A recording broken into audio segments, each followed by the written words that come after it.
लग्न म्हणजे फक्त वरमाळा नाही, तुझं माझं नातं आयुष्यभराचं असावं ही चाहूल आहे काही.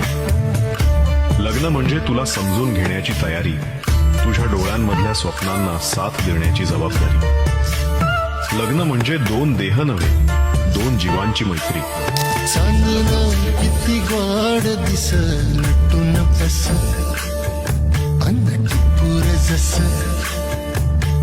चांदणं किती गोड दिस नटून बस अन्न टिपूर जस. डोळ्या मंदी तुझ्या डोळ भरून या बघू दे